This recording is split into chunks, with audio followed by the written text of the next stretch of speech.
AFR Talk. You're listening to Focal Point with Brian Fisher. Focal Point with Brian Fisher.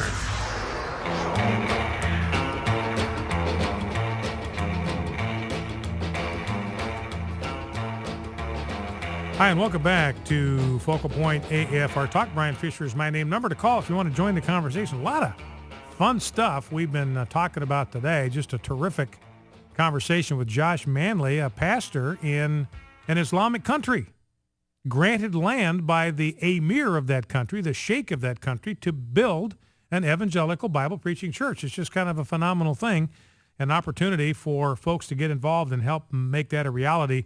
Again, that website is rackchurch.com, R-A-K, rackchurch.com. You can communicate with Josh directly at josh@rackchurch.com. And so they're going to need to raise a significant amount of money to build this worship center, this conference center, this training center. So fantastic opportunity, great chance for us to get involved in advancing the kingdom in a very needy part of the world spiritually. Now, number to call if you want to join the program, 888-589-8840, 888-589-8840. Give us a call. And, we talked with Hans von Spakovsky at the first segment of the program after we did the Bible reading and prayer about the fact that this Ted Cruz bill, which is designed to present a continuing resolution that will fund every part of the government except for Obamacare. Everything else will be funded. I mean, there's a lot about that I don't even like. But I support this as a strategic measure because we have got to stop Obamacare. We've got to derail this thing. This is a meltdown. This is a flaming train wreck. This is Chernobyl care. Our entire healthcare system, the best healthcare system in the world, is melting down as we speak, and this is no time for the sunshine soldier and the summer patriot. This is a time for people to go to the wall. This is a last ditch. We got to fight this issue to the last ditch. And I'm telling you, I just frankly do not understand Republicans. I just don't understand Republicans that will not get behind this Ted Cruz effort. If Obamacare is as bad as everybody in the Republican Party has been saying it is for 3 years, how in the world can you not vote to defund Obamacare? How in the world can you not do everything in your power to try to stop this thing? And I want to give you one example. I called Karl Rove a scaredy-cat. I'm sticking by it. Here is the proof. Here is Karl Rove against Mike Lee. You're going to hear Mike Lee first. This is on Sean Hannity's radio program yesterday. It's clip number 2. And you listen to Karl Rove, and this guy is a scaredy-cat. I mean, that's the only word I can think of. There's no spine here. There's no courage here. There's no boldness here. It's passive. It's weak.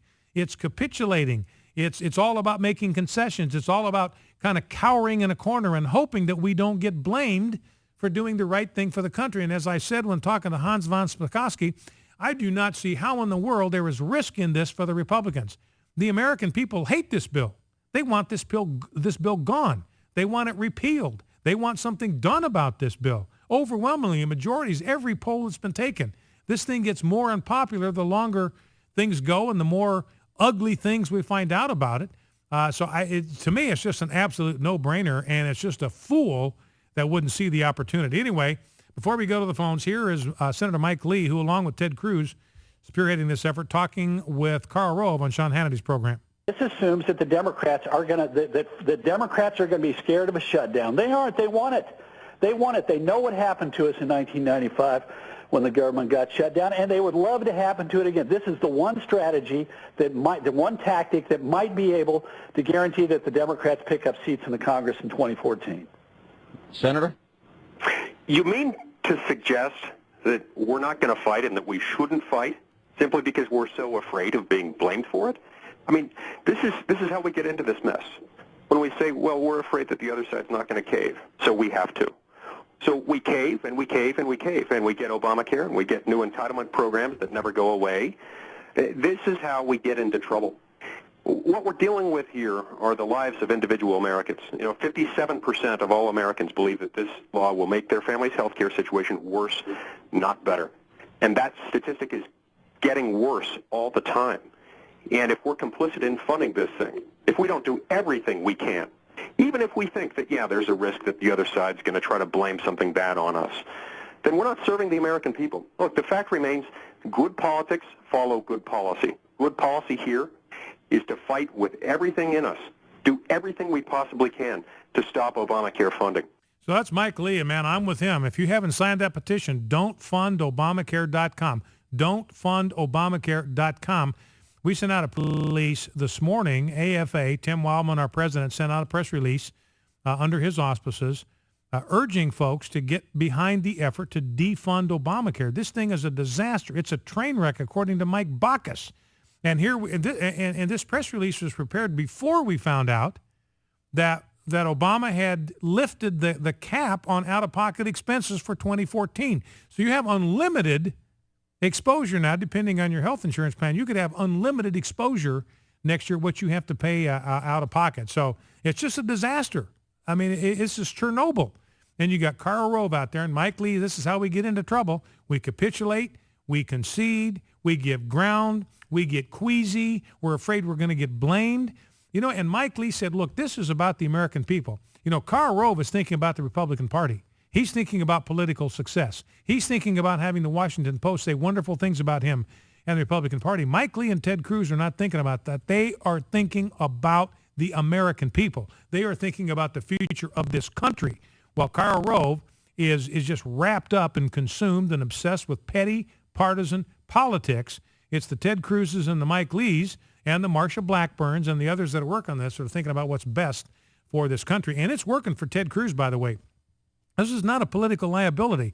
I've got a piece in front of me. It won't take time to go through with it. Byron York writes for the Washington Examiner. He has a piece about how Ted Cruz just lit up Iowa last weekend, just set the place on fire. You had a lot of conservative heavyweights there. Rick Santorum was there, well-received, well-liked. Ted Cruz gets out there, and the place just goes absolutely ballistic. It goes crazy. They love Ted Cruz, and this is grassroots Americans. These are people like you and me that share our values. We have been looking for somebody, a Reagan-type leader who's unapologetic, who is fearless.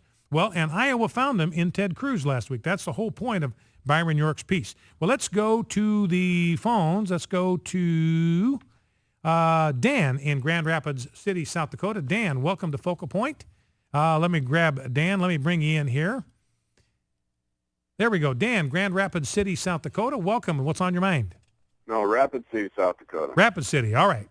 Yeah, I'm on the western end of the state. I really appreciate your program, and, you know, I want to encourage the audience, and thank you for the information about defundingobamacare.com, because I'm going to go to a computer and cast my vote. Yeah, it's don't fund Obamacare, and no apostrophe in the don't. Don'tfundobamacare.com. I checked this morning just before I came across the street. 298,000 some people had signed that thing, so it's picking up speed. Anyway, go ahead, Dan. Okay. I heard the pastor speak about his pastorate in the Arabian Peninsula. I'm really pleased to hear that, and that that the thing is that we need to encourage our brothers and sisters that are ministering to the Muslim population. Absolutely. And in that aspect. But thank you so much for your information. And as soon as I can, it's don'tfundobamacare.com. Don'tfundobamacare.com. And you can check on there, Dan, and you can see where the senators from South Dakota, you can see whether they have pledged themselves to support the Ted Cruz effort. It's right there on the page. You can sign the petition, and you can see whether your two senators from South Dakota are on board with this thing, whether they're opposing it, or whether they simply have not committed. And I think it's a good thing to sign this petition and then call the offices of your two senators. Everybody's got two senators. Call the offices of both of them and urge them to vote to defund Obamacare. That's all you got to say. They'll know exactly what you're talking about. Tell them you signed the petition, and I'm urging my senator to vote to defund Obamacare. All right, Dan, listen, I appreciate the call. Thank you for that. You know, and Ted Cruz is talking about raising up an army of grassroots Americans, and that's what it's going to take, because the ruling class, we heard from Karl Rove, he's a scaredy-cat. He's running with his tail tucked between his legs. He's looking for a place to hide. Just doesn't want to get blamed. He's cowering in the corner like a little kid. Don't blame me. Please don't blame me.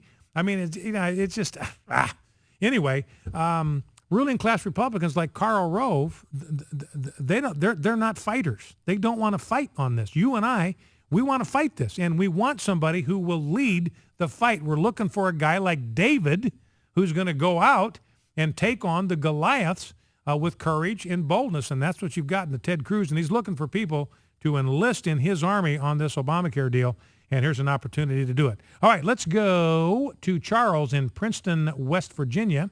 Charles, welcome to Focal Point. What's on your mind? Good morning. Good afternoon, Brian. I really appreciate your show today, Brian. Listen to it often. Thank you. The preacher that you had on there, bless him and all he can do for bringing the word to such a hostile country. It just takes a lot of nerve. I wish some of our elected leaders had that kind of nerve. Yeah. Also, the defunding Obamacare. You know, Brother Dan Celia has launched a spotlight campaign, a weekly spotlight on senators who have voted against that measure of voting. When I was growing up in West Virginia, I learned to shoot a pistol by spotlighting rats with a flashlight and shooting them with a pistol in the other hand. And I think that's what Dan's doing today. These last couple of weeks, he spotlights these guys, and they don't like it. They squirm when they don't. They really don't like it. They want to go along to get along, and and really, it's like I said about Karl Rove, and a lot of our senators and congressmen are like this. They're far more afraid of what the Washington Post is going to say about them than what their constituents are going to say about them. And so if they've got a town hall meeting and you go, and the two messages, no amnesty and defund Obamacare. Those are the only two messages we have for our lawmakers on the August recess at town hall meetings. No amnesty and defund Obamacare. Back after the news. American Family Radio.